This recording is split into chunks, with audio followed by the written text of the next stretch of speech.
There's been another deadly aircraft collision, this time in southern Arizona. It happened about 20 miles north of Tucson at the Marana Regional Airport, involving two smaller fixed-wing single-engine planes. Preliminary information from the NTSB reveals the planes collided while going in the direction of the wind. Officials say at least 2 people are dead. It appears a total of 4 people were involved, 2 people on each plane. I want to bring in Michael McCormick. He's an associate professor and program coordinator at Air Traffic Management. Thank you so much, Michael, for being here. What can you tell us, first of all, about this area and this airport in particular? Marana, Arizona is a small community in southern Arizona, and the airport is about 15 miles northwest of Marana. It is a small airport with 2 runways, one relatively small and one twice the size. It is what is known as an uncontrolled airport, meaning that there is no air traffic control tower at the airport.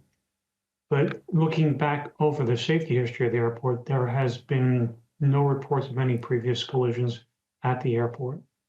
The aircraft are operating under what's known as visual flight rules in a traffic pattern within the airport. Because it is uncontrolled, the aircraft actually talk to each other on what's known as the Common Traffic Advisory Frequency, or CTAF. And that's how they share what they're going to do and how they're going to do it as they operate in and around the airport. Michael, is it typical for a smaller or regional airport to be, as you say, uncontrolled, to not have air traffic control towers? That is not unusual at all. For these small, low volume general aviation airports generally do not have air traffic control towers. What can you tell us about these 2 planes that were involved? What do you know about the aircraft? What we know so far, and this is very preliminary information, that one is a Cessna Skyhawk, which is a Cessna 172, which is a high-wing aircraft, meaning that the wing is on top of the fuselage. The other aircraft is a Lancair 320, and that is an aircraft that is a kit-built aircraft. Of course, that may not be a factor in this at all, but what may be a factor is that as a low-wing aircraft, in other words, the wing is on the bottom of the aircraft. And what happens is when you have a high-wing aircraft below a low-wing aircraft, they actually can't see each other because their wings will block their view to the other aircraft. And unfortunately, that has been a cause of tragic accidents in the past. Can you explain that a little bit further? I don't quite understand. And for people who are sitting at home who may not know what a kit plane is, does that essentially mean that the person operating the plane builds it themselves? That's correct. There are some services that you can order and they come assembled. However, this kit plane is generally put together by the owner of the aircraft. And what I mean by the high wing, low wing is that think of yourself in an aircraft, typically a commercial aircraft, and you're sitting over top of the wing. That's a low wing aircraft. You can look to your left or right out the window and you can't see the ground. All you do is you see the wing. So in fact, if there was another aircraft below you, you would not know. And when you put a high wing aircraft into the mix, underneath the low wing aircraft, the pilot of the other aircraft could look up and not see the other aircraft because it's blocked by the wing. Wow.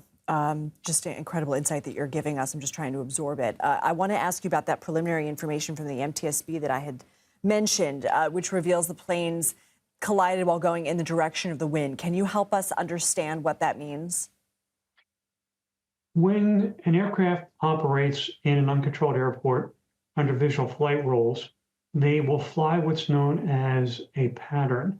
And that pattern involves essentially a rectangle that goes around the airport and ends at the runway. And there's what's known as the upwind leg of that pattern, which is you're flying into the wind, and then you fly in the box across wind, and then you come and you fly into a downwind, where you're flying with a tailwind. When you come to the downwind, then you turn what's known as base, you square off the base, then you come in on final, and you come in and land at the runway.